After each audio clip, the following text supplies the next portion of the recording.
Hey guys, tonight we are stepping straight into the bone-deep chill of a medieval peasant's life, the kind of cold that seeps through your shoes, nips your toes, and lingers in your bones long after the sun's gone down. Picture it. You're trudging through a village path that's not so much a road as it is a frozen swamp. The mud has stiffened into jagged ridges, and every step crunches like you're walking on brittle glass. Your thin, hand-me-down shoes might as well be made of paper. Welcome to winter without insulation. Now, you probably won't survive this. Seriously. No central heating, no Gore-Tex, and absolutely no electric blankets. Just raw human grit and the stubborn refusal to freeze. So, before you get comfortable, take a moment to like the video and subscribe, but only if you genuinely enjoy what I do here. And while you're here, drop your location and tell me, what's the temperature outside your window right now? Now, dim the lights, maybe turn on a fan for that soft background hum, and let's ease into tonight's journey together. The sun's setting early, as it always does in these bleak midwinter months. The fields are a crust of snow and ice, reflecting the last smudges of orange in the sky. You know the drill. The animals are fed, water is drawn, and you're finally allowed to retreat indoors. But stepping inside your timber and mud cottage isn't the warm embrace you'd hope for. No, it's cold in here too, just a little less miserable than outside. The stone floor steals heat from your feet instantly. Historians still argue whether medieval peasants truly accepted this biting cold as normal, or if every winter was met with the same grim dread. But here you are, wrapping your arms around yourself, exhaling little clouds into the gloom. Your fingers are stiff, cracked, and probably stained with soot from the fire you struggled to keep alive all day. The hearth isn't roaring, it's sulking, a pile of embers, a few stubborn sticks, and a lot of smoke that can't decide whether to go up the chimney or just swirl lazily around the room. You'll feel that sting in your eyes soon enough. As the darkness deepens, the world outside seems to vanish into a cold, black silence. Inside, it's not much livelier. Your breath misting in the air is a constant reminder. You're not safe from the cold yet. You shuffle toward the hearth, careful not to trip over uneven floorboards or sleeping dogs. Yes, dogs. The more body heat sources, the better. Fun fact: while we tend to think of peasants as perpetually dirty, they actually took hygiene seriously when they could. But in winter, with water frozen solid, options were limited. Washing feet? Not happening. Which means frostbite and infections lurked like unwelcome house guests. The nights are long, and every moment until sunrise is a battle of attrition. You pull your threadbare cloak tighter, feeling the patched fabric rough against your skin. It smells like smoke, damp straw, and something faintly sour. Could be old ale. Could be worse. But you're not picky. Warmth is warmth. There's no glass in the windows, of course. Just shutters, hastily barred, with gaps where the wood has warped. You might stuff those cracks with straw or old cloth if you're lucky. If not, you accept that the night air is an uninvited guest. Occasionally, a rat might scurry across the floor. You pretend not to notice. After all, it's warmer when you're not alone, even if your companions have tails. You shift your feet near the hearth, wincing as the heat brings pins and needles to your half-numb toes. It's not much, but it's something. Remember, in this era, central heating wasn't even a dream. Wealthy lords had giant fireplaces that still barely warmed their great halls. You, a humble peasant, have this: an open fire, some smouldering peat if you're lucky, and your own stubborn willpower.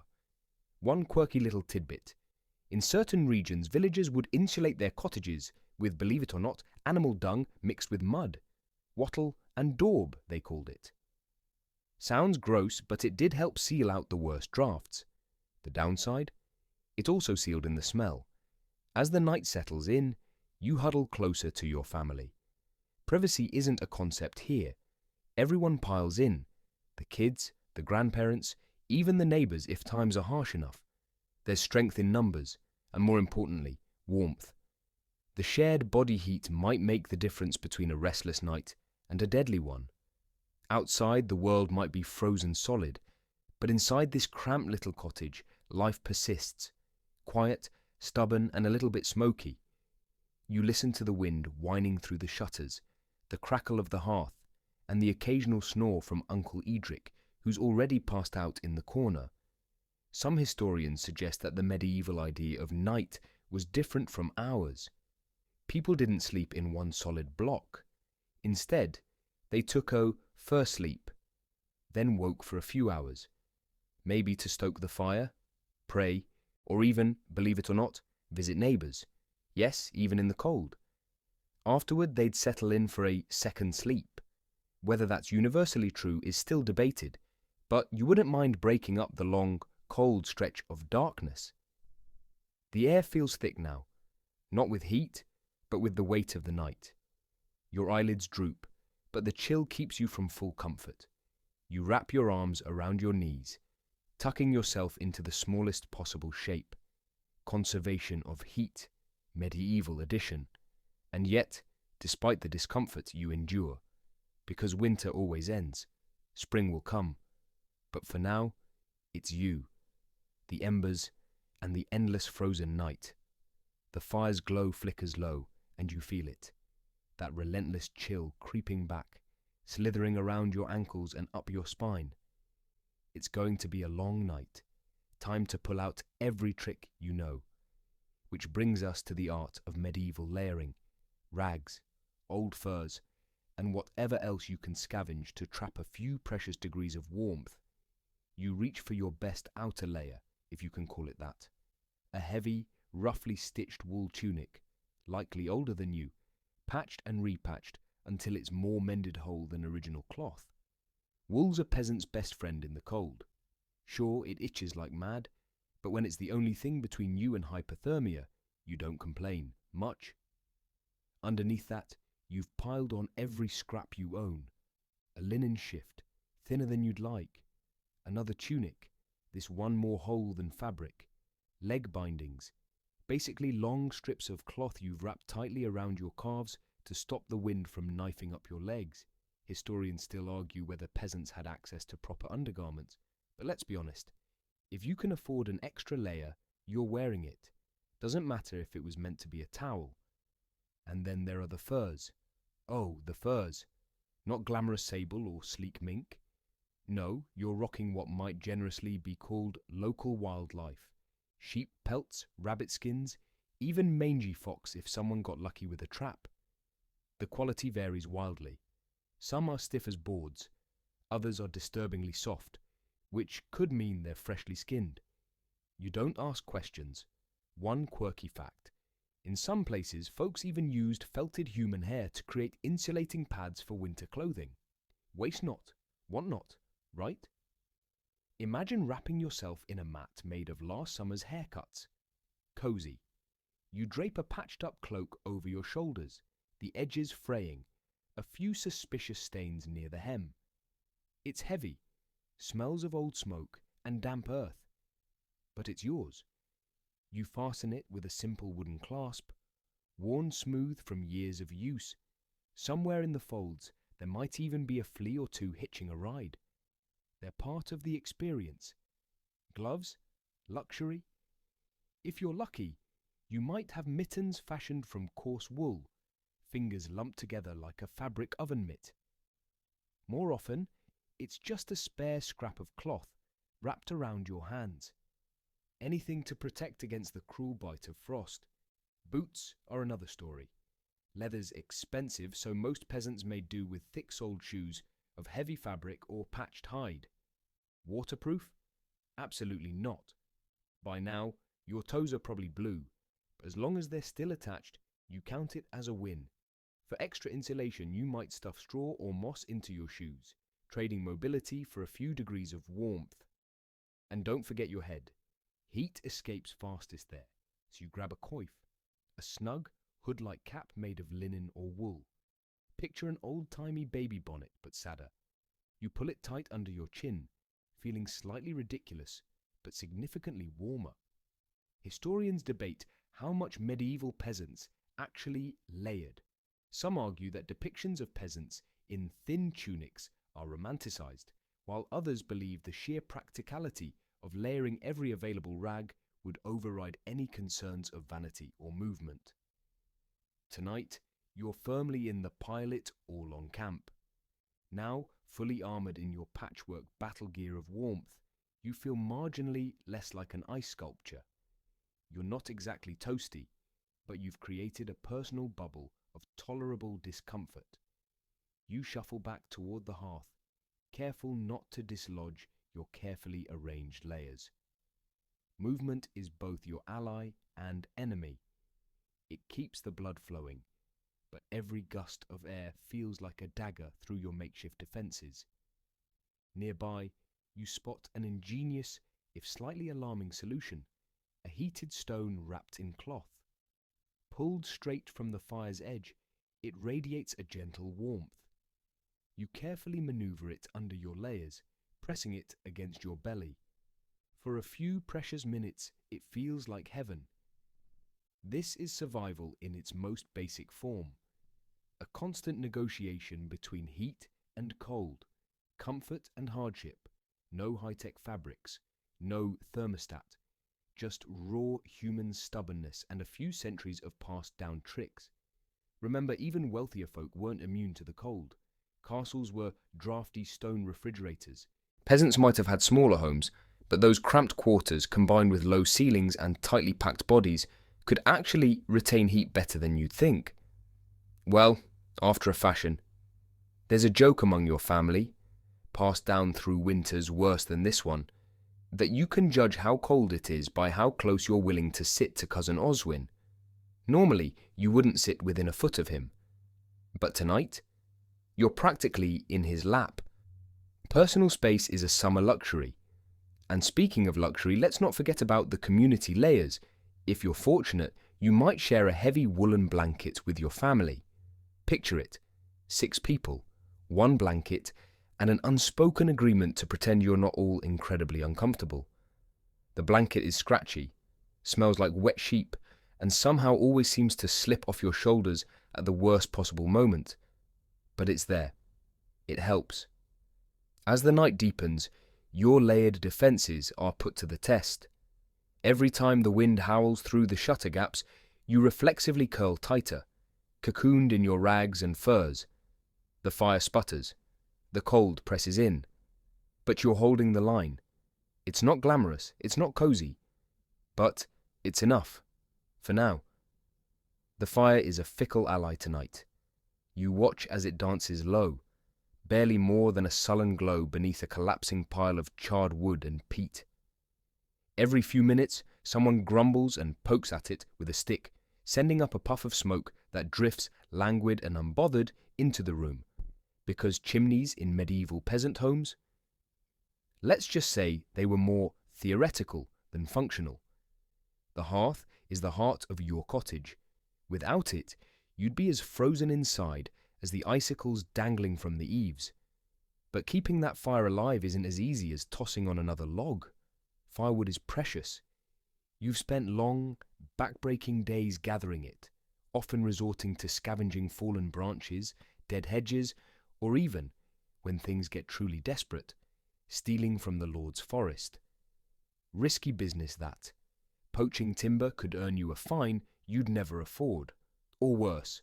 So tonight you're making do with peat, earthy, compacted blocks cut from bogs in warmer months, now dried and stacked carefully for winter use. Peat burns slow and steady, but the trade-off is smoke. Thick, eye-watering, lung-coating smoke. There's no chimney flue to guide it out, so it takes its sweet time meandering around the rafters before trickling out through the smoke hole in the roof.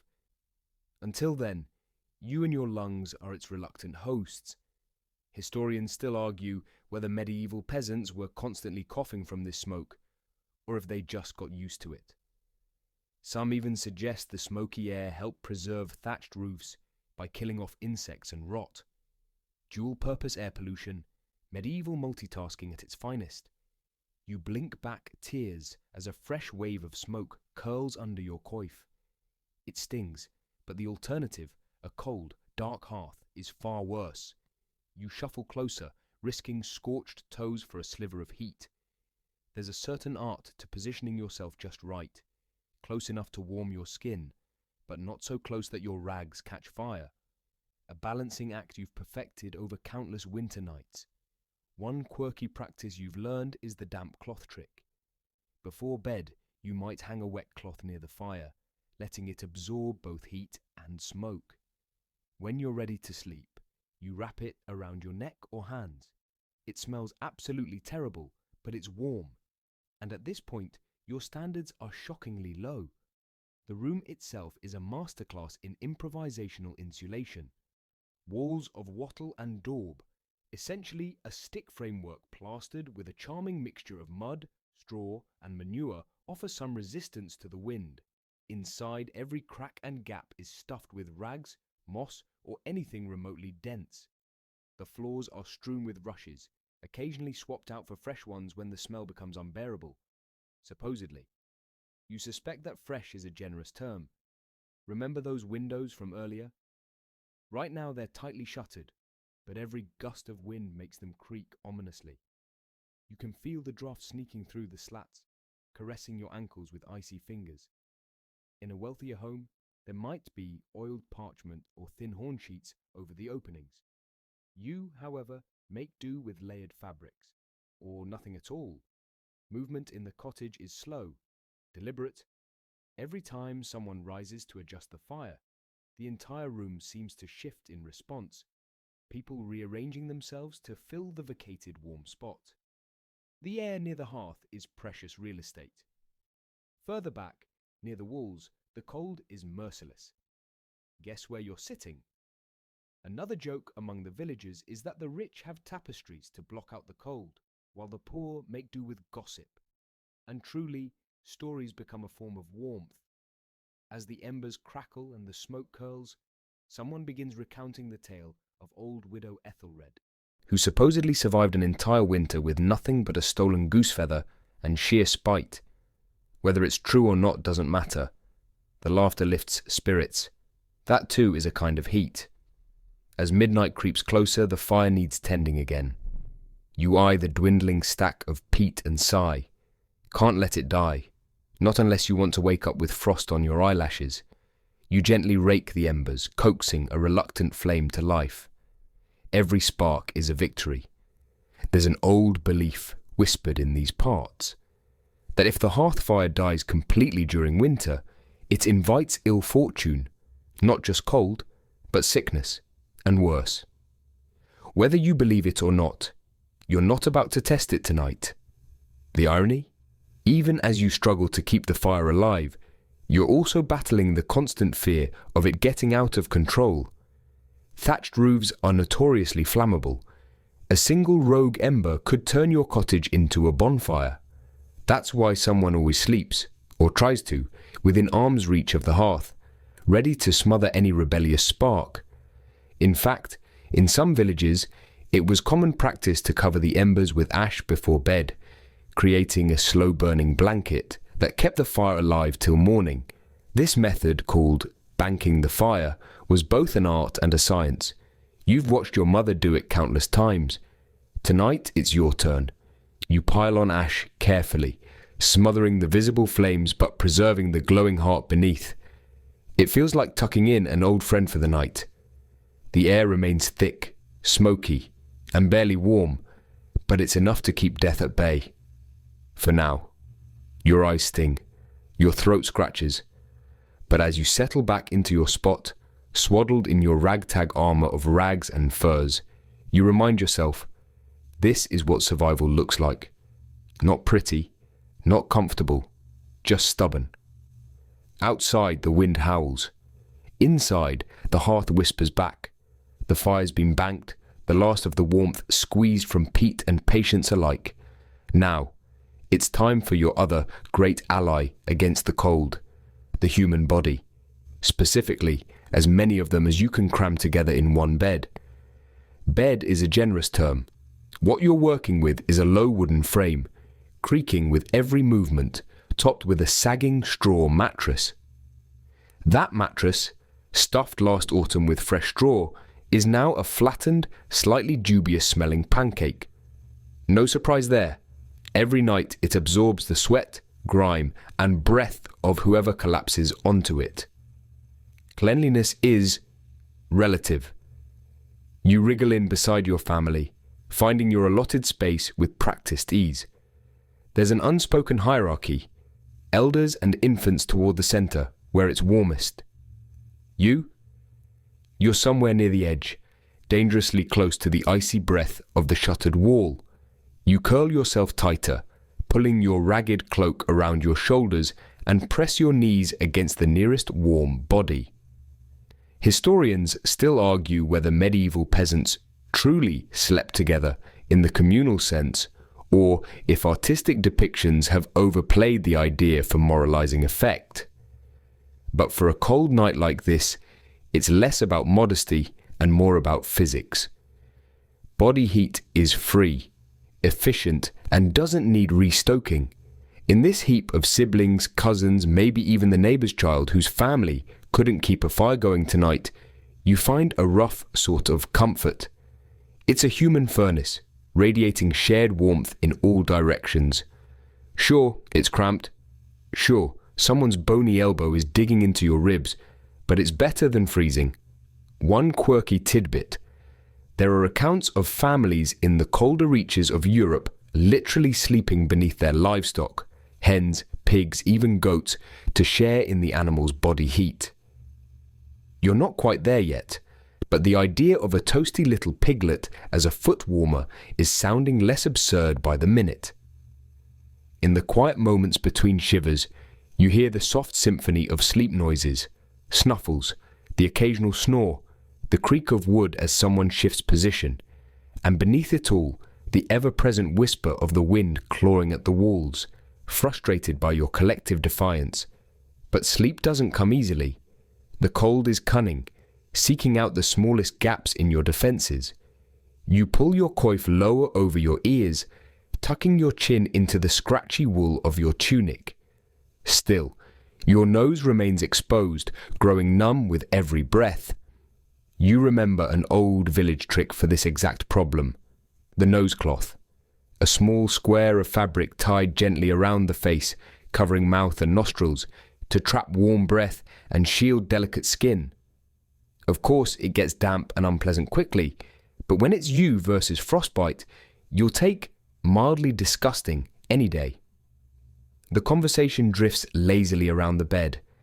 Someone mumbles about tomorrow's work, the endless chores that await, regardless of temperature. Fetching water, chopping what little wood remains, tending to animals equally reluctant to face the cold. Life doesn't pause for winter. It just becomes harder. There's a saying you've heard countless times. Winter finds the cracks. In your home, your clothes, your bones. It's a reminder that cold has patience.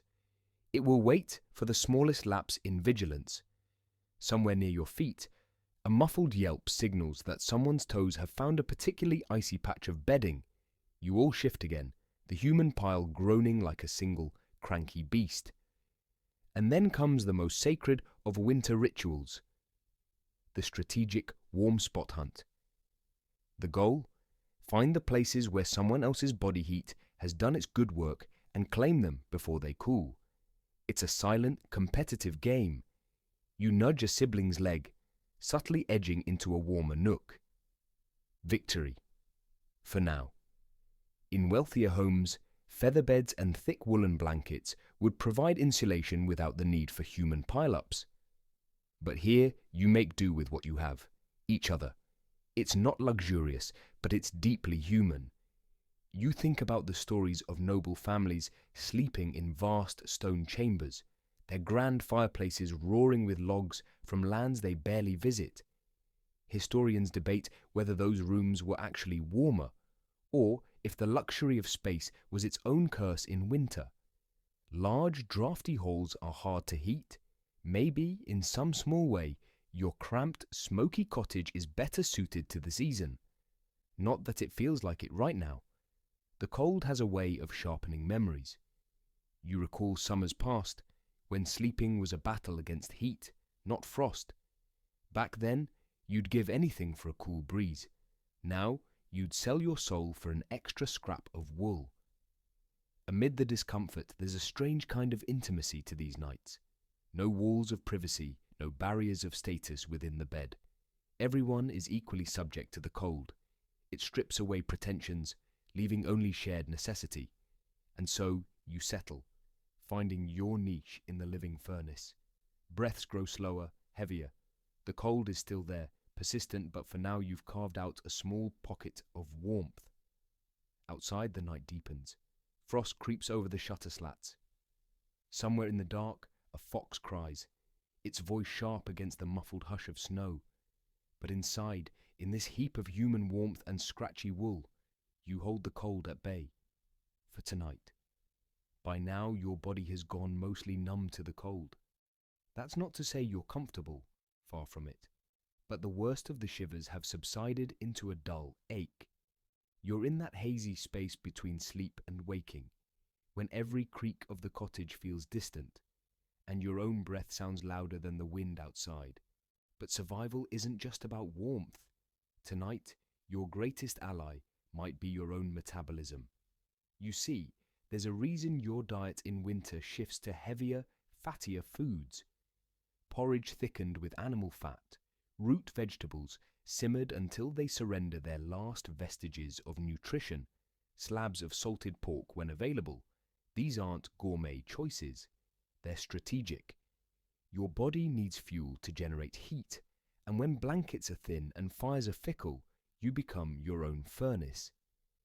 Historians still argue whether medieval peasants truly understood the science of calories and thermogenesis, but they certainly grasped the practical effects.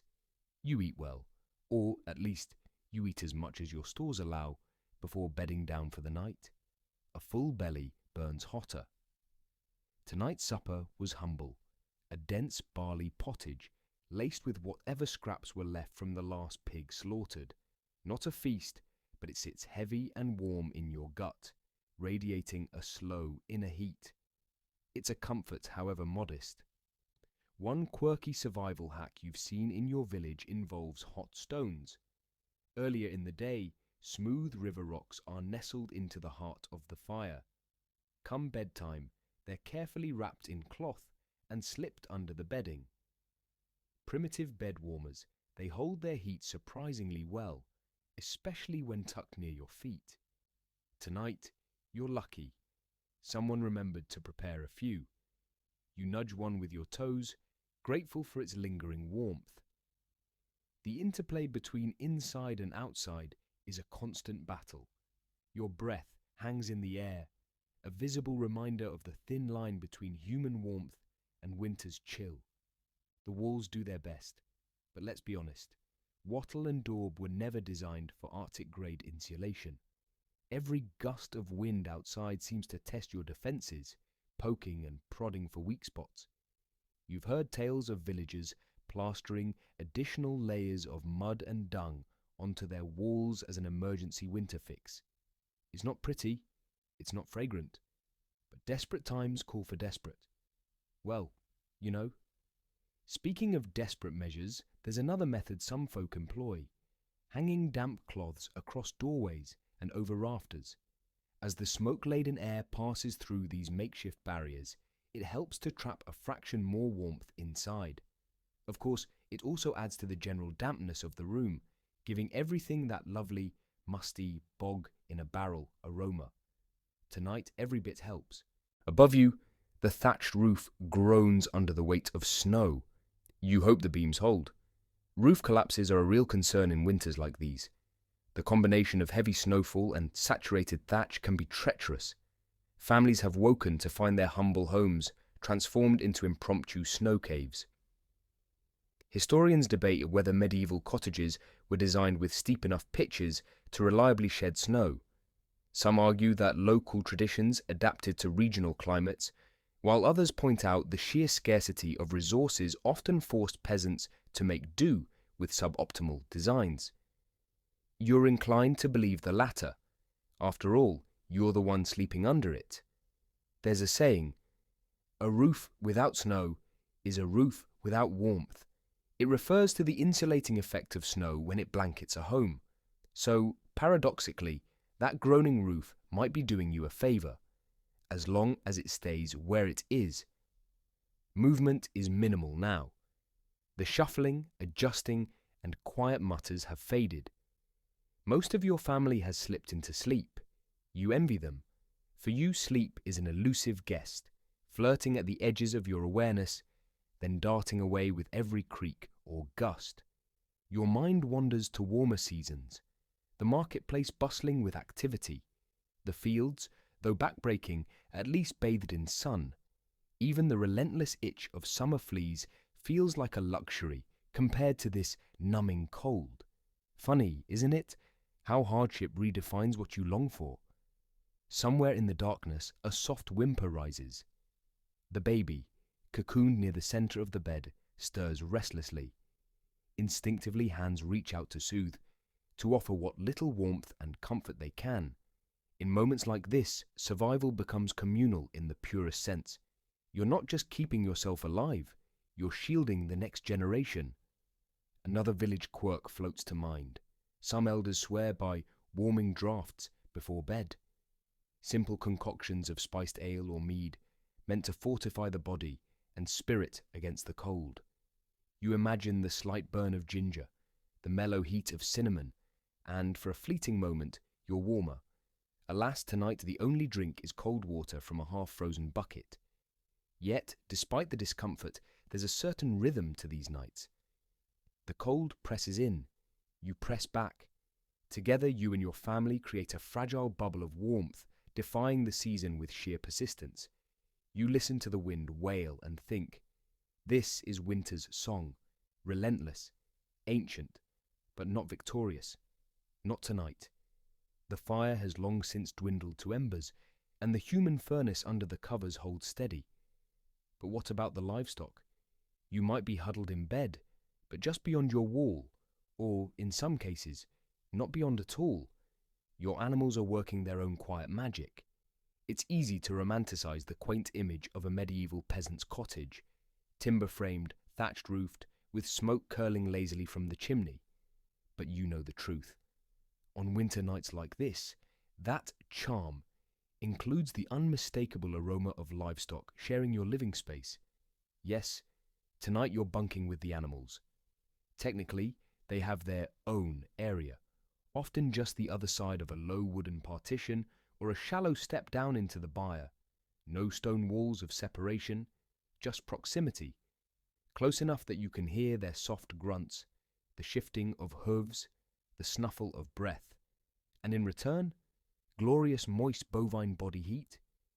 Historians still argue whether this practice was a matter of necessity or design. Did peasants intentionally build longhouses to shelter both man and beast under one roof for warmth? Or was it simply the cheapest, most practical layout? Either way, tonight you're grateful for it. You shift beneath your threadbare blanket, listening to the soft exhale of the family's cow. She's been a steadfast companion through many winters, a living radiator in an age before central heating.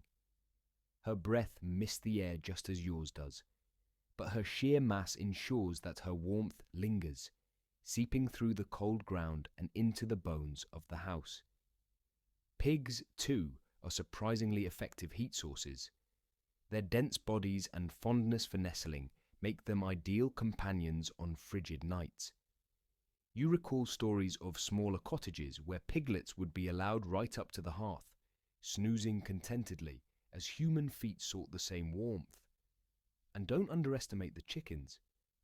Their roosting bodies, though individually modest, collectively generate a gentle ambient heat.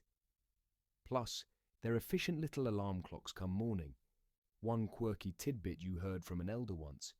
In especially brutal winters, some households went as far as crafting hen cloaks, tiny woolen wraps to keep their chickens warm, not out of sentimentality, but sheer practicality. After all, a frozen hen doesn't lay eggs. The mingling of human and animal spaces also serves another purpose: security. Your animals are your livelihood. Chickens mean eggs, pigs mean meat, cows mean milk. In the lean months of winter, losing even one to a prowling wolf or cunning thief could spell disaster. So, they stay close, very close. It's not glamorous. The mingling scents of wet wool, human sweat, manure, and smoky air create an atmosphere that can only be described as robust. But comfort isn't measured by modern sensibilities here. It's measured by survival. You think of the grand manors and castles where horses and livestock are stabled at a safe, respectable distance. Yet, even in those lofty halls, there are records of hounds sleeping by the fireside, of falconers keeping their birds indoors to shield them from frost. Survival makes pragmatists of us all. The architecture itself bends to the needs of winter. Thick thatch overhead acts as both roof and insulation, trapping precious heat. The earthen floor, though cold, retains warmth better than bare stone. You recall watching your elders scatter fresh rushes mixed with aromatic herbs across the floor, not just for cleanliness, but for a faint semblance of freshness in the otherwise pungent air. But even with these tricks, the cold seeps in. Some families resort to hanging extra tapestries or woven mats along the walls, creating makeshift insulation. You eye the roughly woven cloth draped near the door, its edges stiff with frost where the damp air has frozen. Effective? Barely. But again, every little bit helps. Historians debate whether the infamous bed curtains of medieval times were luxuries reserved for the well-off or common in peasant homes too. In truth, it varies.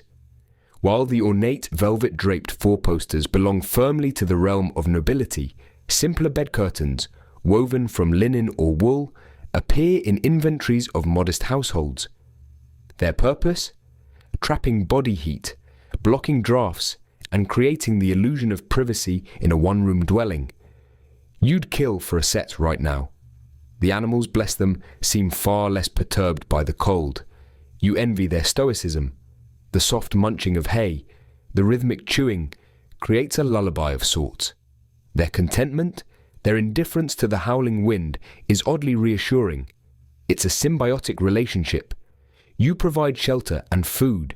They provide warmth, sustenance, and eventually economic security.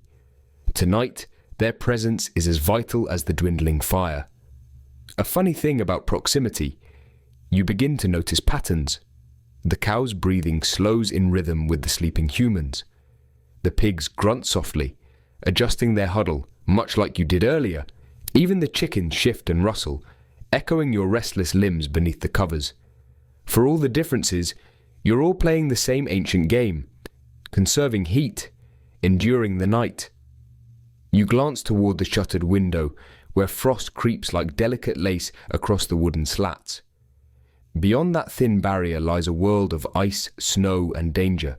But here, in this mingled den of man and beast, you've carved out a fragile sanctuary. It might not look like much. A stranger would wrinkle their nose at the smells, scoff at the dirt, recoil at the lack of space. But to you it's a fortress, a living, breathing bulwark against the winter's worst. For now, that's enough. Time crawls on. You can't be sure how late it is.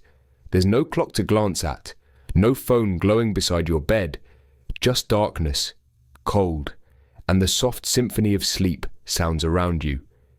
You listen to the occasional pop of a log collapsing into ash, the groan of timbers contracting against the cold, and the faint snore of your Uncle Two Bodies over. All of it weaves together into the fabric of a medieval night. But sleep still evades you. Your mind keeps drifting to the fire, or rather, the lack of it.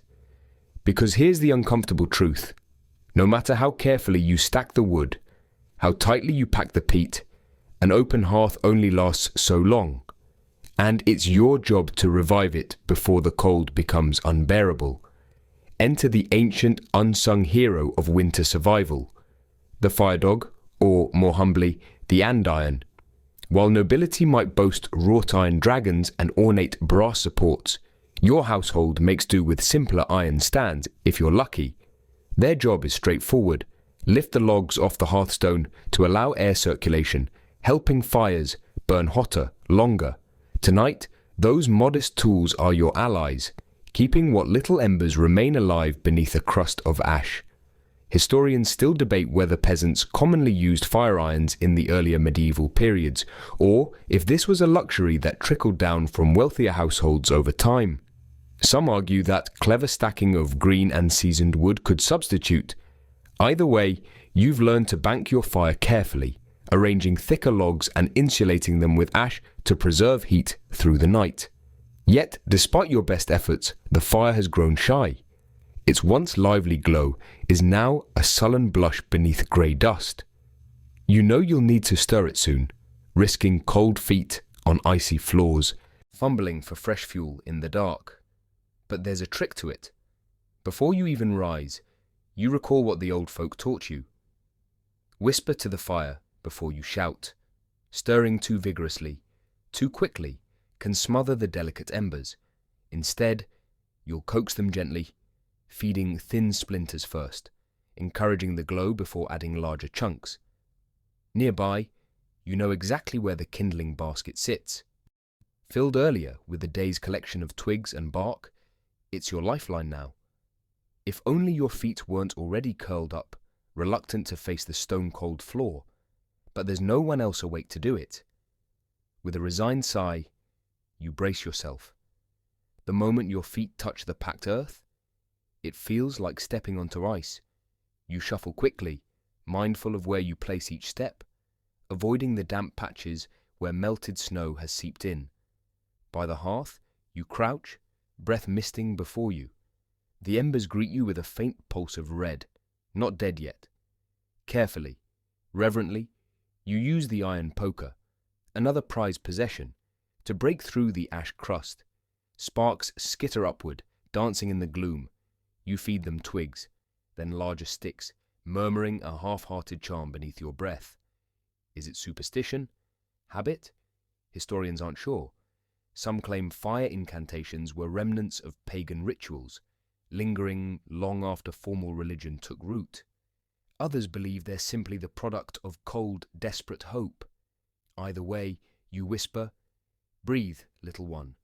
Live again." Slowly the fire responds. Flames catch, flickering hungrily over fresh fuel. The transformation is subtle but profound. A few extra degrees of warmth might be the difference between a bearable night and a bitter one. You linger by the hearth a moment longer, savoring the heat that radiates outward. Your fingers tingle as blood returns to them. It's tempting to stay, to curl up right here on the floor, like the village cats who know exactly where to find the coziest spots. But duty calls. The rest of your family slumbers on, unaware of the small victory you've won for them. Before you retreat to bed, you remember to add a few more logs, not too many, lest you choke the fire, but enough to see you through until dawn. Firewood is precious. You've seen winters when it ran out long before the snow thawed, forcing families to burn peat, dried dung, even old furniture. One quirky trick some villagers use is brash faggots, bundles of thin, quick-burning sticks gathered during the warmer months, set aside specifically for fire starting on cold nights. They're less efficient than logs, but in a pinch they're invaluable. You make a mental note to gather more when the seasons turn.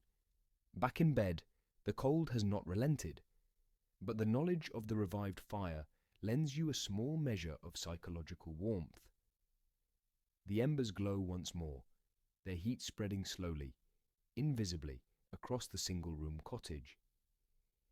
As you resettle under the blankets, you can't help but smile at the absurdity of it all.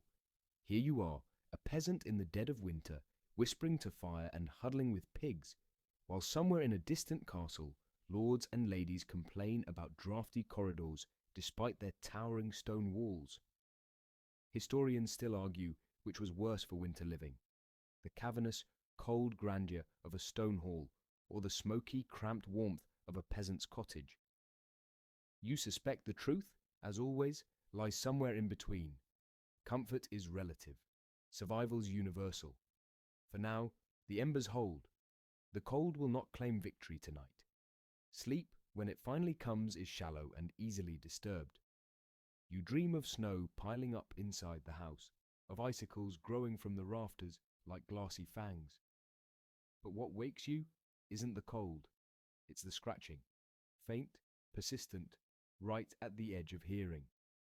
You don't need to look to know the culprit. Rats. In the medieval countryside, rats are an inevitable nuisance, especially during winter. Driven indoors by hunger and cold, they invade homes in search of food, warmth, and the occasional nesting site. You, like every other peasant, have learned to live with them. Sort of. Tonight, their soft scrabbling sounds along the wattle and daub walls are an irritating but familiar presence. You pull the blanket tighter, pretending for a moment that the sound is just the shifting of firewood or perhaps the pigs turning in their sleep. But the illusion doesn't hold. You know they're there, whiskers twitching, beady eyes glinting in the fire's faint glow. Historically, rats were more than a mere annoyance. They were vectors of disease, most infamously associated with the Black Death. But even in ordinary years, they spoiled stored grain, chewed through clothing, and kept people awake with their nocturnal explorations. Some scholars debate how much the common medieval peasant understood about the link between vermin and illness, but practical experience taught them enough to loathe these tiny invaders. You remember an old saying from the village storyteller: if you can hear the rats, you're still alive. When it's too cold for them, you should be afraid. A morbid comfort, perhaps, but a comfort nonetheless. As the scratching subsides, replaced by the soft crackle of the fire and the rhythmic breathing of your family, you let yourself drift again. The cottage feels warmer now, not just from the embers you revived, but from the living, breathing presence of all its occupants, human and otherwise. The architecture of your home plays an unspoken role in this nightly drama. The walls, a patchwork of wattle, woven sticks, daubed with a mixture of mud, straw, and dung, are far from airtight. Gaps and cracks are inevitable, and you've spent many evenings stuffing them with moss, old rags, or whatever else is at hand. The roof, thick with thatch, offers decent insulation, but when the wind is determined, it finds its way in. In some regions, peat or turf blocks are used to reinforce walls or roofs, providing additional insulation and a distinctive, earthy aroma. Your cottage doesn't have that luxury, but you've seen it in neighbouring villages and envied the coziness it provides. You shift again, adjusting your position to avoid a cold draft creeping in from the door. A heavy wooden latch is the only barrier between you and the frozen world outside. Snow has likely drifted against it by now, sealing you in with its white, suffocating weight. There's a peculiar comfort in that thought.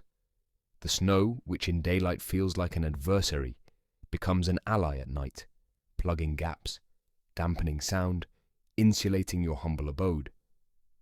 In the quiet moments, you wonder how peasants in colder climates survive. The Scandinavian longhouses, with their sunken hearths and central smoke holes, are designed for far harsher winters. Yet even there, the principles remain the same. Conserve heat, stay close, outlast the night. You think, too, of the nomadic shepherds who brave the hills, fashioning temporary shelters from turf and stone, or the alpine villagers who ingeniously channel livestock heat through their multi-story homes. Every culture, every region has its answer to winter's challenge. But here, tonight, in your modest English cottage, the solution is simple. Huddle, endure, adapt. The rats resume their nocturnal shuffle, softer now, perhaps emboldened by your inaction. You let them be. Let them scavenge their crumbs. In this shared space of survival, there's room enough for all. Sleep is close now. The fire's glow, the warmth of bodies, the rhythm of breath and beast, all conspire to pull you under. Even the rats, in their own way, contribute to the lullaby of life persisting against the cold. Tonight you realize victory isn't measured by luxury or comfort. It's measured by endurance, by waking up when the morning comes. For now, that's enough. You awake to a pale wintry light, filtering through the gaps in the shutters, faint but persistent, like the soft nudge of a parent arousing a child. Morning has arrived, though the sun itself seems reluctant, its warmth barely reaching through the icy haze.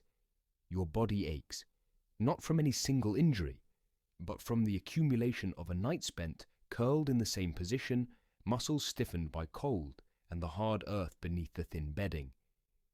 You stretch slowly, mindful of the limited space so as not to elbow your siblings, or worse, jostle the piglets, who protest with indignant snorts. The fire miraculously still smoulders, your midnight tending paid off. A soft plume of smoke coils lazily upward, a modest victory against the night's relentless chill.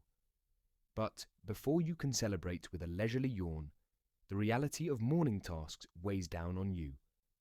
The cottage, as humble as it is, does not maintain itself. And in winter, everything is harder, slower, colder. First priority, water. The village well waits outside, its surface likely frozen over. Fetching water in summer is a chore. In winter, it's an ordeal. Historians often debate how much access medieval peasants had to clean water during the harshest months. Some posit that communal wells were maintained and used year-round, with villagers taking turns breaking the ice each morning. Others argue that nearby streams, often less reliable in winter, supplemented this supply, while snow was melted in small quantities for domestic use. Either way, today it falls to you. Before braving the cold, you layer up. A second tunic, woolen if you're lucky, patched and worn. Thick stockings more whole than fabric in places, but still better than bare skin. A hood lined with sheepskin completes your makeshift armor against the cold. The cottage door groans in protest as you shoulder it open, releasing a cascade of powdery snow.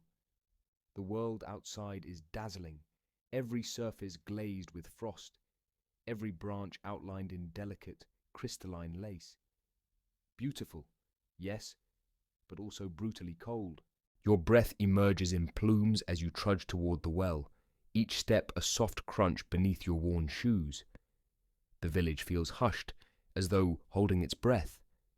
Smoke rises in thin ribbons from neighboring chimneys, evidence of other families stirring to life, performing the same morning rituals. At the well, the expected layer of ice greets you, stubborn and opaque. You retrieve the iron rod left nearby, specifically for this task, raising it high, before bringing it down with a sharp crack. The sound echoes, startling a pair of crows from a nearby tree. With patience and effort, you break through, revealing the inky blackness of the water below. Drawing up a bucket, the icy splash against your hands is immediate, breathtaking. You remind yourself of another village adage: cold water in the morning, warm hearth at night. A small, grim comfort. Laden with the heavy bucket, you return to the cottage, careful not to spill precious drops on the frozen ground. Inside, the relative warmth is a balm, though your fingers remain numb. Water secured, the next task beckons, checking the food stores. The larder, if one can call it that, consists of a few shelves and hooks near the hearth.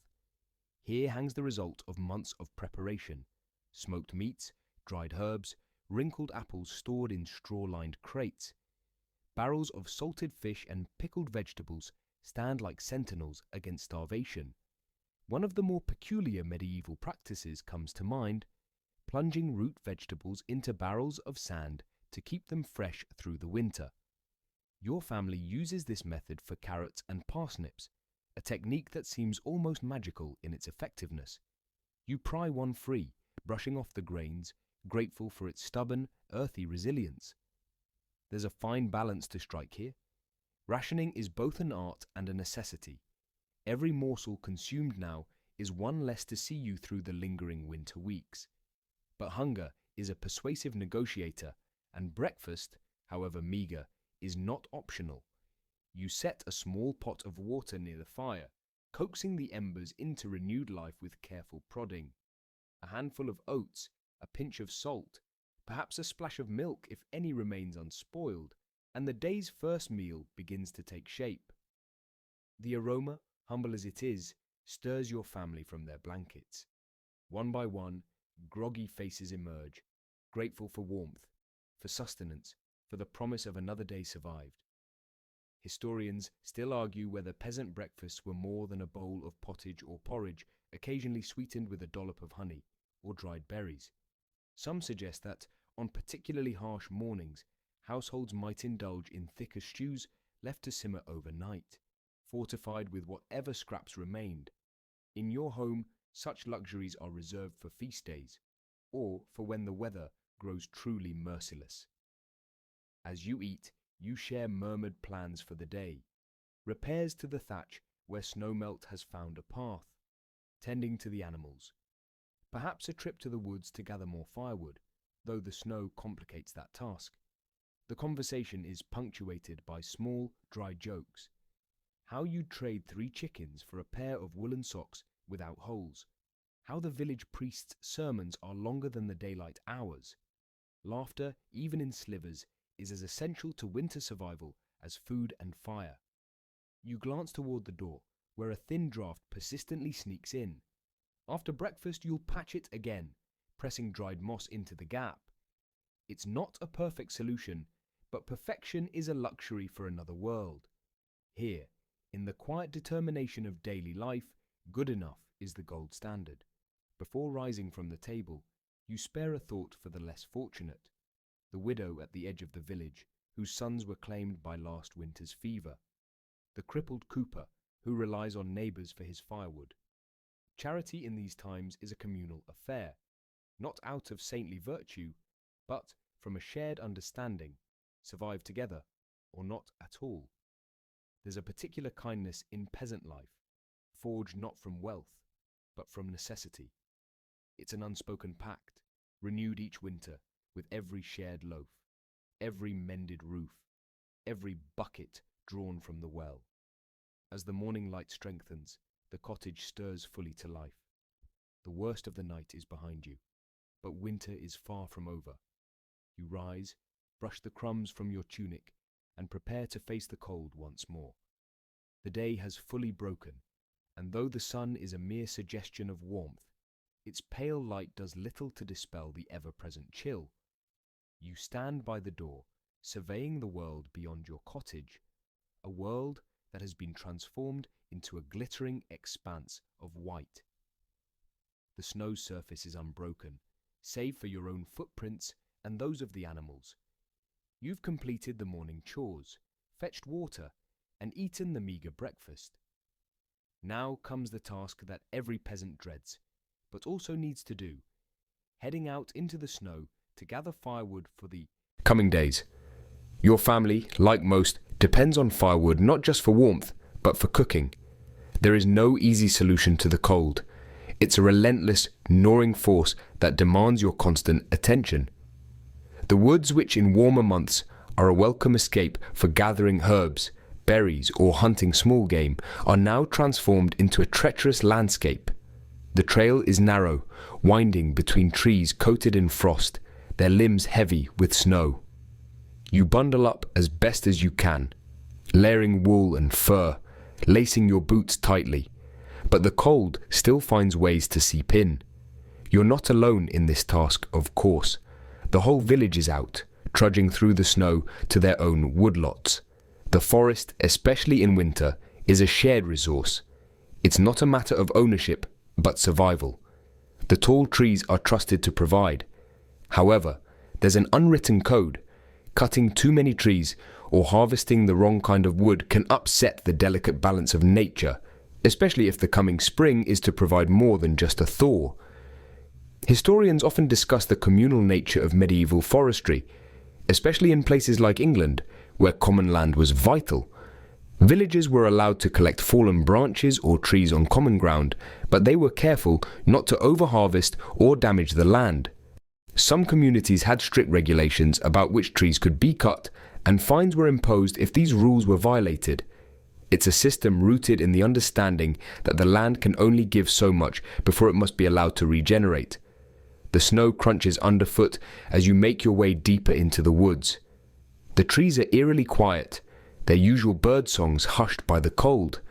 Occasionally, the stillness is broken by the soft thunk of a branch shaking free of its icy load, or the distant bark of a dog, a reminder that life continues even when the world seems suspended in a cold grip.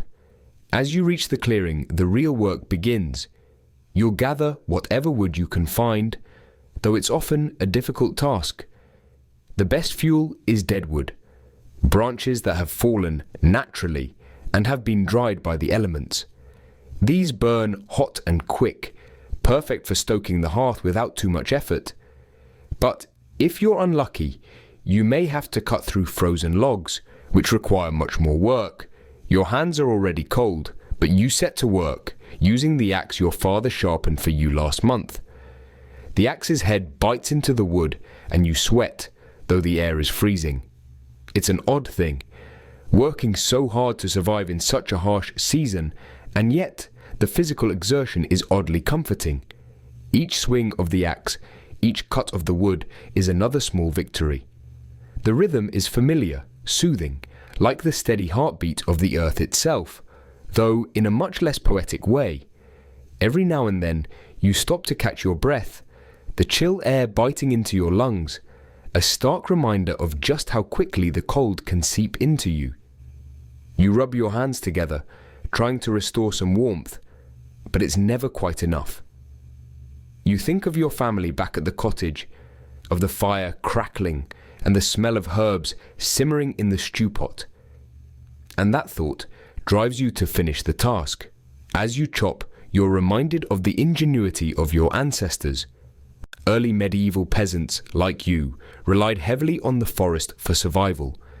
In some areas, they would even carve out shelters from wood, using the thick forest canopy for protection.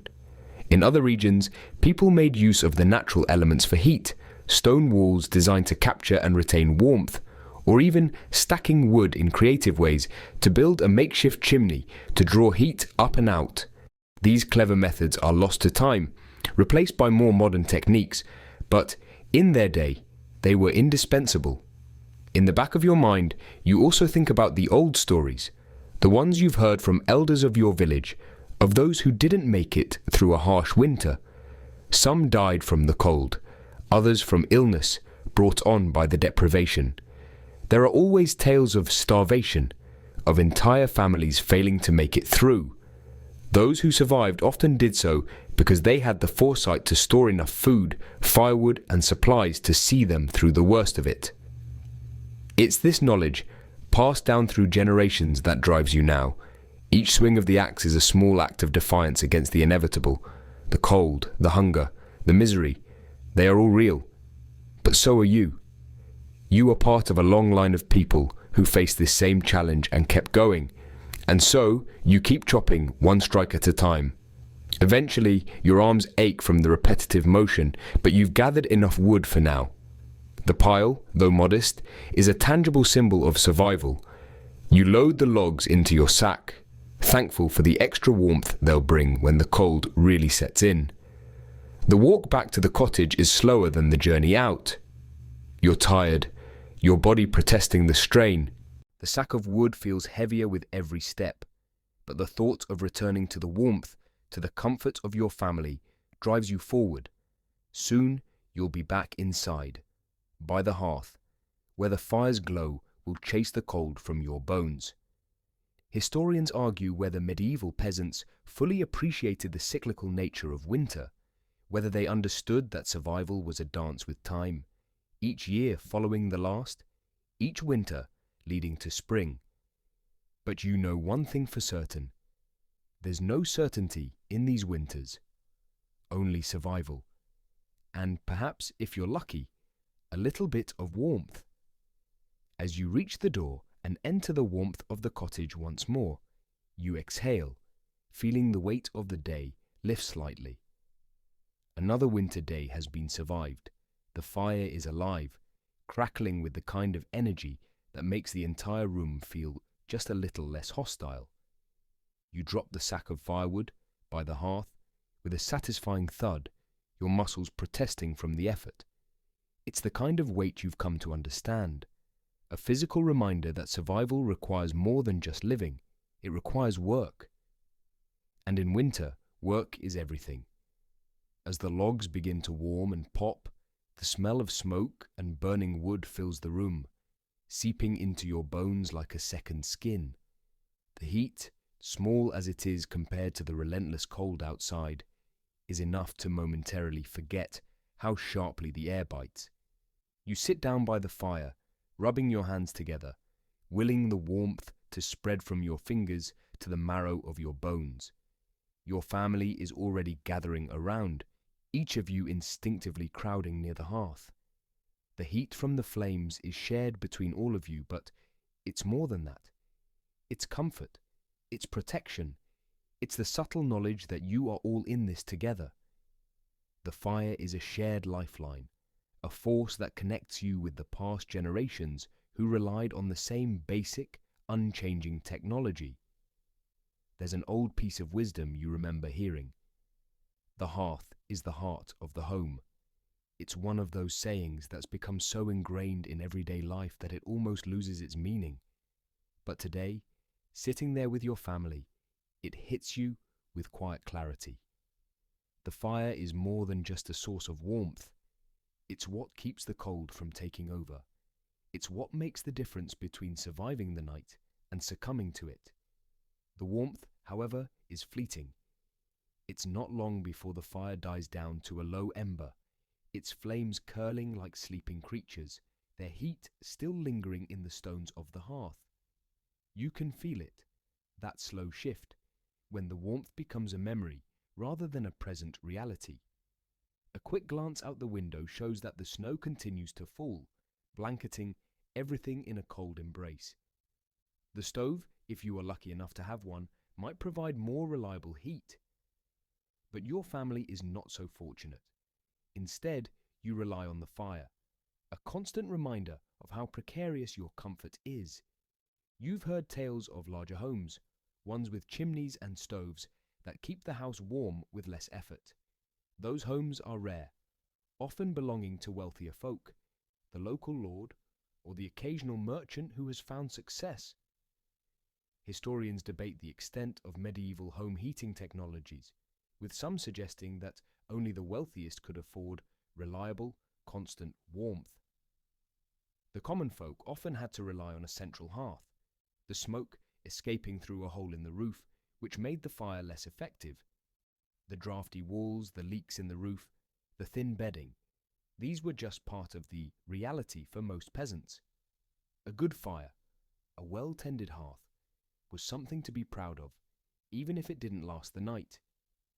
As the day drags on, you begin the process of preparing dinner, which, as ever, is a delicate balance of what you have on hand and what you can stretch. There's dried meat in the cupboard, though it's less than it was a month ago. A few root vegetables, parsnips and carrots remain, their texture slightly softened, but still good enough to boil. You might throw in some herbs, thyme or sage if you're lucky, but it's not much. There's no bread left. Just a few crumbs and stale bits that you're saving for tomorrow's stew. You can hear the low murmur of your siblings as they help, gathering the necessary tools, finding bowls, setting the table. It's a quiet, efficient rhythm, the same rhythm that has been passed down, honed by necessity. Everyone knows their role. There's no need for discussion, no planning. You all move as one, each person understanding that the meal ahead is as much a product of effort as it is of necessity. Historians often remark on the stark contrast between the diets of the medieval peasant and the nobleman. The peasant's table was simple: pottage, bread, vegetables, and whatever they could grow or forage. Meat was a rare treat, usually salted or smoked, saved for the lean months when fresh food was scarce. The nobleman's table, on the other hand, would have been more lavish, with roasted meats, pies, pastries, and sweets. The disparity was clear and bitter. As the pot of stew simmers, you recall the stories your parents told about past winters, about how much harder things used to be. Some winters the snow lasted too long, the grain wasn't enough, and many families didn't make it. They tell you these stories not to frighten you, but to remind you. The winter you're experiencing is difficult, yes, but not impossible. The older generations remember harsher seasons, when starvation was a real threat, and the sick weren't always able to be cared for. These stories, passed down from mouth to ear, create a thread that connects you to them, the survivors who lived through far worse. Your mind wanders as you stir the pot. You wonder about the women who once cooked in these very same kitchens, their hands worn from years of labor, who worked with such determination to feed their families. How many generations of cooks have stood in this very spot, surrounded by the same humble implements, stirring the same hearty stew in the same cast iron pot? The smell of the stew fills the cottage, and the warmth from the hearth begins to fight off the last vestiges of the outside chill. You dish out portions for everyone, making sure that there's enough to go around, knowing that tonight's meal will be more than just nourishment. It will be a moment of reprieve, a shared act of survival. As you sit down to eat, your family gathers together around the table, passing bowls and utensils from hand to hand. In moments like these, when the stew warms your insides and the fire crackles softly in the corner, you can almost forget the cold outside. Almost, but not quite. The wind picks up again, howling outside the walls, a constant reminder that the world outside is not so kind. It tries to find its way in, slipping through the cracks. But here, in the warmth of your home, you are safe. For now, you eat quietly, savoring the simple meal, knowing that you'll need your strength for tomorrow. Historians still debate whether the medieval peasant ever had moments of true leisure. Some suggest that there was always a sense of urgency, a constant cycle of work and survival.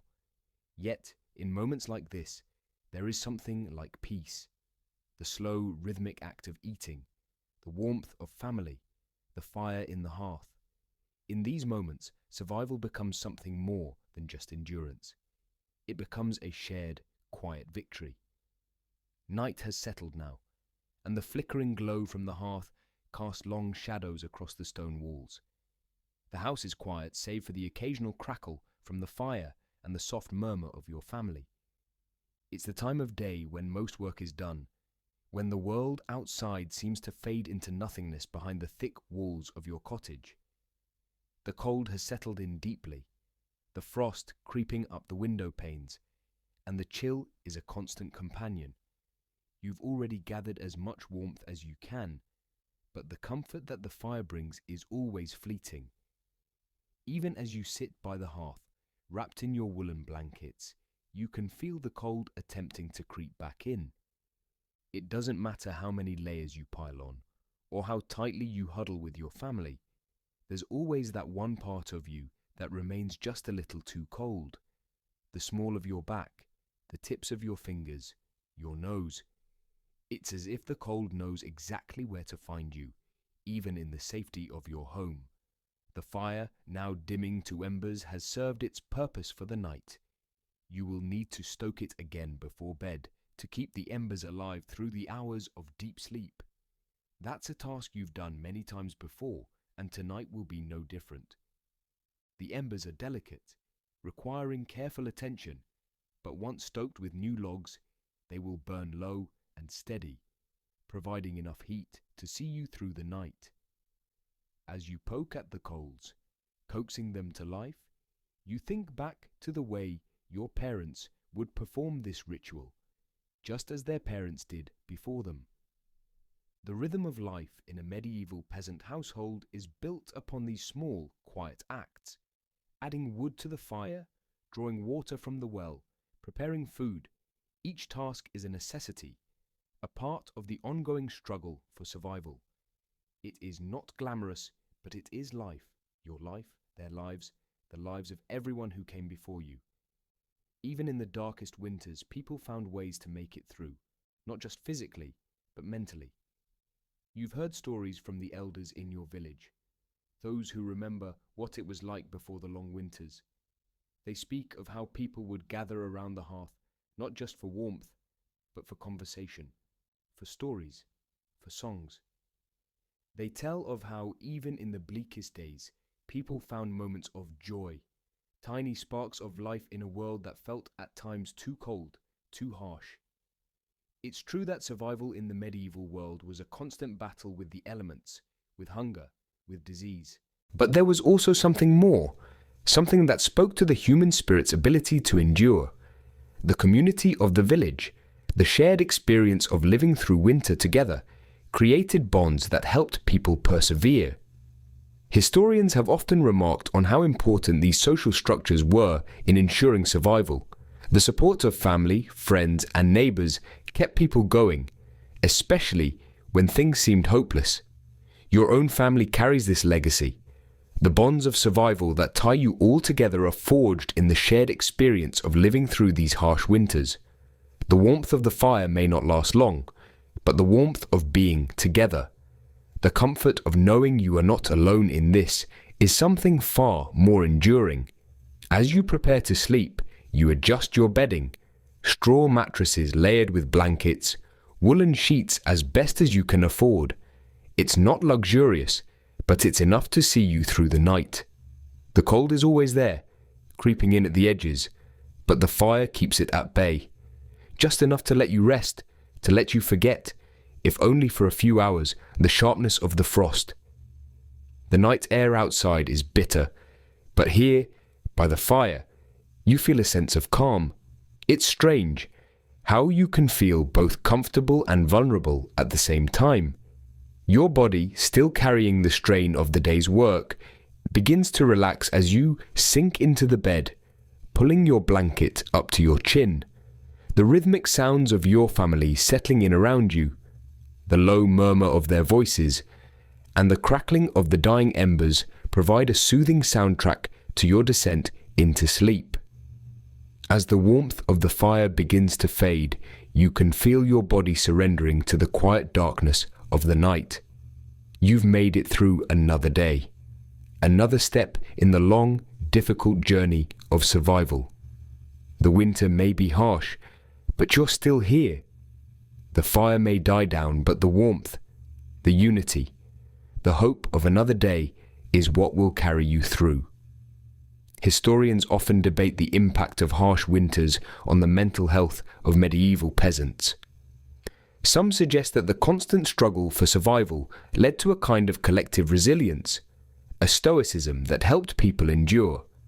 Others argue that the constant exposure to danger and hardship contributed to a pervasive sense of despair.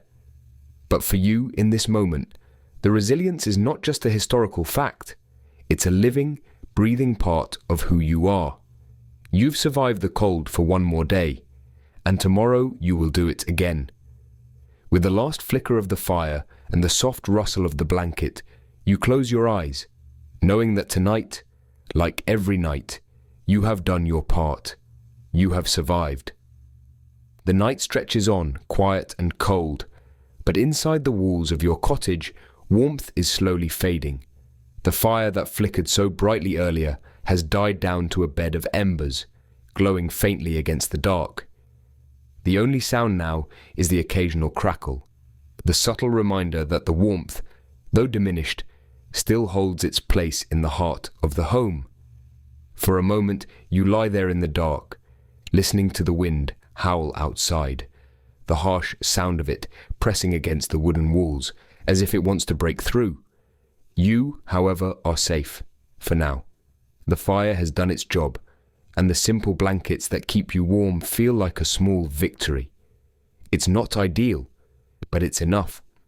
In the hours before sleep fully claims you, your thoughts wander. Winter, in all its bitter cold, has become a constant companion in your life. It's more than just a season. It's a cycle, a fact of life that comes and goes. And yet, it always returns. The cold is an inescapable force, but it's not the end of the story. Every winter the same struggle plays out: survival. And you, like the generations before you, must find a way to endure. As your eyes flutter, drifting in and out of the edges of sleep, you can't help but remember the stories your elders told. The harsh winters of their youth, when survival wasn't a matter of simply getting by, but of fighting for each breath. They spoke of families huddled together by the hearth, of the endless struggle to keep warm, and of the sacrifices made for the sake of warmth. They spoke of the long nights spent awake, making sure the fire didn't die, adding logs to keep the heat going for just a few more hours. Those stories feel close now, almost as if the memories of those who came before you are intertwined with your own. You are part of that line, that endless chain of people who have fought this same fight. But what else could they do, really? The winter was as much a part of life as the sun that warmed the earth in summer, and just as unforgiving. It was inevitable. Yet despite it all, people survived. People endured. People found a way. You drift off into sleep, your breath shallow and steady. The cold, the looming frost, the biting air, these things can only follow you for so long before sleep. A different kind of warmth takes over. As you close your eyes, the fire's last embers fade, the room growing colder once again, but you're not afraid. You know you'll wake, as you always do, to another day. And in the morning, you'll begin again the daily rituals that will keep you alive, that will keep your family alive. In the morning, the world will still be here. Historians still argue whether medieval peasants ever found true rest during the long, harsh winters. Some claim that sleep itself was another form of survival, a break from the harsh reality of daily life. Others suggest that the constant work and anxiety about food and warmth made sleep a fragile thing, always interrupted by the sounds of the cold wind or the growing fear of not having enough to get through. But here, in the simplicity of the moment, it doesn't matter what they argue. It's just you, your family, and the comforting, rhythmic pulse of the fire that warms you, even in the dark. As your breathing slows, you feel a sense of quiet satisfaction. You've done what you can to ensure tomorrow's survival. And though the cold continues to press in around you, there's a peace in knowing that, for tonight at least, you are safe. Tomorrow will bring another day of work. There will be more firewood to gather, more meals to cook, more tasks to accomplish. But for now, as you slip further into sleep, you embrace the quiet. The fire may be dying, but you are still here. And in this moment, you are alive. Morning comes, though it feels more like an extension of the night. The cold has seeped into everything, and when you first stir, the air around you is a sharp reminder that nothing lasts in this frozen world. The warmth from the fire has long since vanished, leaving behind the hollow quiet that accompanies the break of dawn on a winter's morning. The frost that clings to the window is thick, and the world outside is buried beneath a blanket of snow. You open your eyes slowly, reluctant to leave the comfort of your blankets. The chill nips at your exposed skin, but the heat of your own body provides some resistance, a brief buffer against the cold that you know will take over as soon as you move. Still, there's no avoiding it. This is winter, and it doesn't care whether you're ready or not. It's here, and it will make its presence felt. You slide out of bed, the cold immediately seeping into your feet as they meet the floor. The floorboards are icy, and the low-burning embers in the hearth are a far cry from the fire you stoked the night before. The warmth is a distant memory, but you know what must come next. The fire needs to be fed again. You gather your woolen socks and thick cloak, pulling them on quickly to stave off the worst of the cold. Even with layers, there's no escaping the bite of winter. It's part of the rhythm now. Your family, still asleep, will stir soon enough. You've learned that in winter, everyone is slow to rise. There's no rush. The days are long, and it's easier to conserve energy until the sun makes a real attempt to break through the clouds. The fire is the first priority, and without it, nothing else can follow. The hearth is the lifeblood of your home, and without its warmth, the day cannot truly begin. You grab the leftover firewood from the corner of the room and begin stacking it carefully near the hearth. You're always careful with how much wood you use. The idea is to keep it burning as long as possible without running out too soon. The fire must last through the morning at least. You begin placing logs on the embers, nudging them into position, coaxing the cold remains of the fire to catch again. It's an intimate process, almost a dance, placing each log with purpose, ensuring that the fire will breathe and continue to provide heat. The flames lick at the wood, and slowly the room starts to warm again, though it will take time before the room feels like it belongs to the sun. The smoke drifts upward, a familiar scent of burning wood. In the distance you can hear the sound of chickens crowing and the distant creak of other families starting their own mornings. The village awakens with you. As the warmth begins to return, you sit close to the hearth, feeling the first comfortable rush of heat on your skin. The frost on the windows starts to melt, and the daylight that slips through cracks in the wooden walls offers a soft, weak kind of light. It's not enough to chase away the cold fully, but it's something. For now, it will do. Breakfast is simple. There's no point in making it elaborate, and there's no time to waste on luxuries. Porridge, hot and thick, will be the first meal. It's filling and will hold you over until lunch, which is likely to be another simple stew. You've learned that food in winter isn't about variety. It's about sustenance. You eat what you have, no questions asked. Sometimes, if you're lucky, there's a bit of dried meat to add, or some hard cheese, but most days, it's the same warm, hearty porridge. You don't mind. It's a small comfort in a world that often feels relentless. And after all, you've been living this way for as long as you can remember. The idea of abundance, fresh bread, a roasted goose, fruits, and nuts feels like a distant dream, something you've only heard about in stories. Here, in the cold, in the simplicity of the cottage, survival is what matters. The fire, the food, the company of your family. These are the things you cling to when the world outside is so unkind. The rest of the family begins to stir, one by one, shaking off the remnants of sleep. The slow movement of your siblings as they wake up and make their way to the fire reminds you of how carefully everything must be managed in this world. There is no room for haste, no time to waste. The rhythm of the day is dictated by the need to stay warm, to keep the fire going, to stretch what little food there is. You're reminded of the stories from the elders in the village, of how, in past winters, they were forced to ration even more carefully, to use everything they had to make it through. The winters of the past were crueler, they say, harsher in their severity. Many didn't make it, not just from the cold, but from illness or the constant strain of hunger. These stories are always told in whispers, as if speaking too loudly about the past might bring it crashing back. But they're not just stories. They're warnings.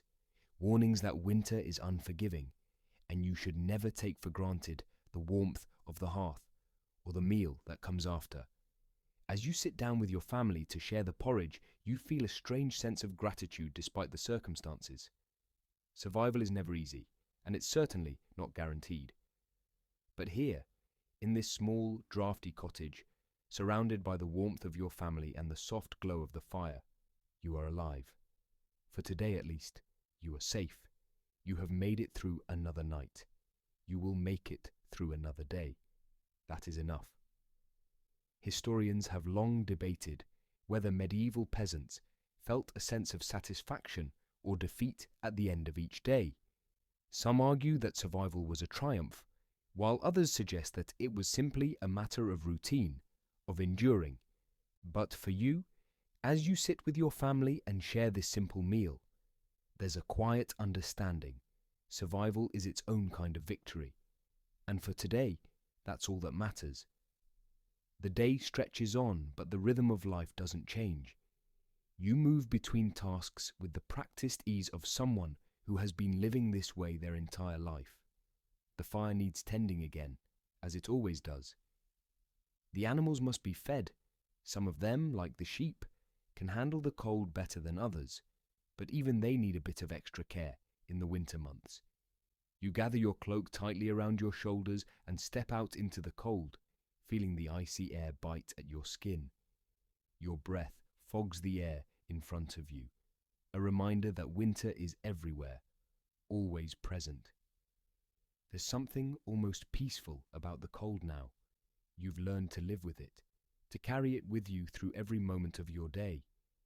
The chill doesn't feel like an enemy anymore, just another part of the world, something that you can't escape but must find a way to manage. You find yourself adjusting, bending to its demands, making small sacrifices along the way. But it's the warmth that keeps you going. The fire, the food, the closeness of your family. These are the things that help you hold on, that help you endure. The world may be harsh and unrelenting, but you are here. And here, warmth can still be found, if only in small doses. As the sun begins to dip below the horizon, the cold seems to deepen, the darkness creeping across the land. But inside the cottage, the fire burns bright again, casting flickering shadows on the walls. The family is gathered around it, huddled close, your siblings talking softly, their voices warm with the shared comfort of the hearth. You add a few more logs to the fire, ensuring it will burn long enough to last through the night. Tomorrow, the cycle will begin again, tending the fire, gathering more wood, preparing the next meal. The work never truly ends. But for now, in this moment, you can rest. The thought that tomorrow will bring its own challenges doesn't weigh on you, not tonight. Tonight, you are alive. Tonight, the fire is burning strong and the room is filled with warmth. The cold may be outside, but inside there is safety. There is the quiet knowledge that you will continue to survive, that no matter how harsh the winter, no matter how unrelenting the cold, you will find a way. Historians have long argued that the resilience of medieval peasants, the ability to carry on despite the constant hardships, is one of the most defining aspects of their existence. Whether they truly understood the depth of their struggle, or whether it was simply a matter of living in the moment, the fact remains, they endured. They made it through each day, not because they expected things to get easier, but because survival itself was enough. The cold would never go away, but they would always find ways to meet it, to push back, to stay alive. As you settle down for the night, your family tucked in around you, the fire low but steady, you close your eyes and take a deep breath. You've done what you can. You've made it through another day. And when you wake, you will do it all over again. Tomorrow will bring its own battles, its own trials, but tonight, for just a moment, you rest. The warmth of the fire is enough. The warmth of family is enough. And for tonight, that is all you need. Now, dim the lights. Maybe turn on a fan for that soft background hum. And let's ease into tonight's journey together.